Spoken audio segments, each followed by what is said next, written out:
Hey there, everyone. My name is Summer. I am 16 years old, and I got front row seats to my traitorous best friend in the locker room. Have you ever been betrayed before by someone you care about deeply? Have you ever had your heart torn out of your chest by someone who you thought cared about you? If you have, then maybe you can sympathize with me a little. You probably can understand a little about how I feel. If you would have told me that one day my best friend would betray me in such a horrific way, I wouldn't have believed you. Probably would have laughed at you even, but that's exactly what has happened. Let me take you back to a more carefree, happy time in my life. I met my best friend, I'll call her Bestie to keep her identity vague, when I was in middle school. She was an intelligent girl in the foreign language club. She always wore her hair up in a ponytail, with a big bow tying it up. We clicked quickly, discussing different books on the banned book list, and she went on about censorship. I thought she was the coolest person I had ever met, and we grew closer, to the point where she would show up at my house unannounced, and we'd hang out all day.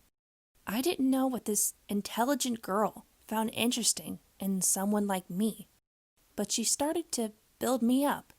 She would tell me how I'm just not confident, and in reality, I'm actually very pretty and witty. She was like my cheerleader through my young tween to teen years, and I came to love myself through it. She didn't just help me, though. I also found ways to help her. She had this boyfriend when we were 14, just fresh into high school.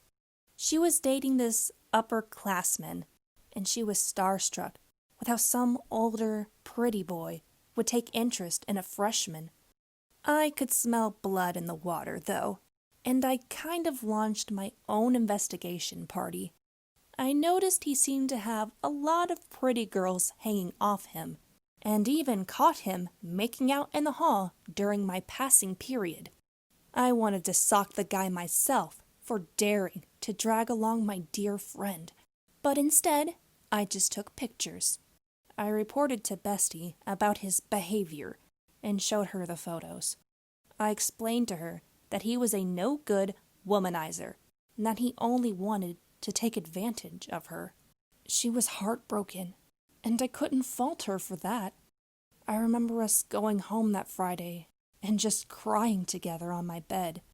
She stayed that night, and it was my turn to remind her how beautiful and intelligent she was, that he had no idea what kind of lady he missed out on. I think this really solidified our friendship. Things didn't stay great, though.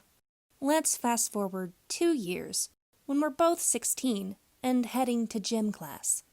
The coach for the class was a younger guy, maybe around his late 20s, I'd guess. He was absolutely gorgeous, with this little dimple on the side of his cheek he'd get when he grinned. Gosh, he had such a dazzling smile. Basically, I was in love with this guy. Well, I still kind of am, I guess. I didn't care much for sports or exercising, but this was still my favorite class. As long as I got to watch this guy do stretches, I would take this class all day. One day, while we were doing our warm-up jog around the gym, I jogged beside Bestie and told her about my feelings. She had this concerned look on her face, like she couldn't believe I had just said that. She told me what a horrible idea that was, that it was grossly inappropriate, and he was way too old for me. She relayed to me how she had seen him creeping outside of the girls' locker room, trying to peek inside before. I was dumbfounded, as I'd never took the guy for being some sort of creep. She seemed to know what she was talking about, though, so it must have been true.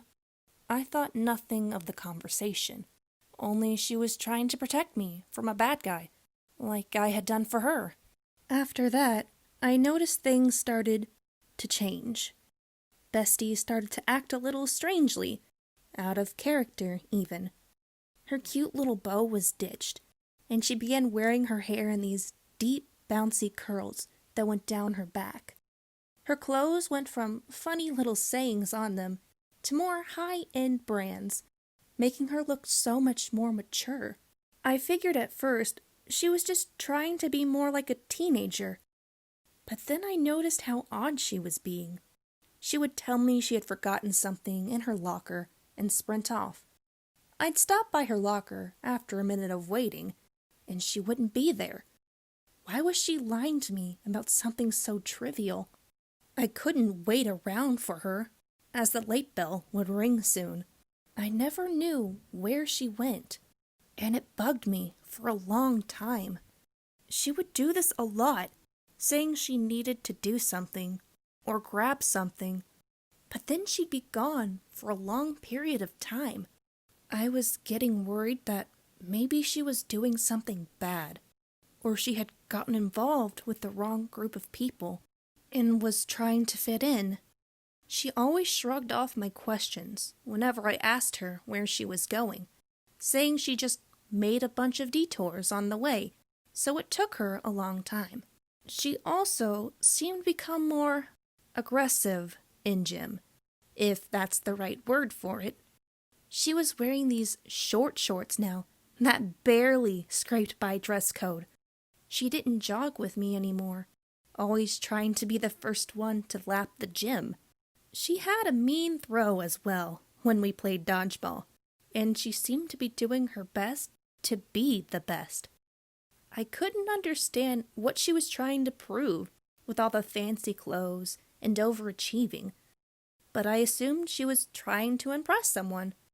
She seemed to always stay behind after gym class too, giving those lame excuses of, I need to grab something, or I can't come over today, I have to go straight home. One day, after she declared she had to head back home after gym, it was our final class of the day. I had begun to head out myself toward my car. I cursed when I realized I'd forgot my bag in my gym locker, which had my car keys in them. I turned back around in the parking lot and headed back into my school and toward the gym. I opened up the locker room and headed toward the locker I had used. I froze, though, as I heard the giggles and hushed whispers of Bestie.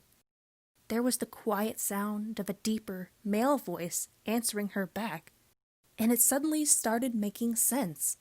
She was sneaking off to see some guy all the time, and she obviously didn't want me to know. I crept along the lockers and peered around the corner to see, and what I saw absolutely devastated me. Bestie was clinging onto our gym teacher with the dopiest grin on her face, as the teacher gave her that adorable grin that I wished he'd give me. I couldn't believe she had been feeding me lies about him, just so I wouldn't try to get with him, all so that she could have him instead. I was crying quietly, trying not to scream out in anger at her backstabbing. Instead, I started taking pictures of them kissing and embracing each other. I managed to slip out of the locker room again, unseen, before running to my car. I am devastated, and I don't know what to do. I haven't approached her about what I saw, or showed her the pictures I took. I could easily take these photos and upload them online, and ruin her reputation and his. She's always been there for me, though. But this really crossed the line. I want to hurt her like she hurt me. But is this going too far?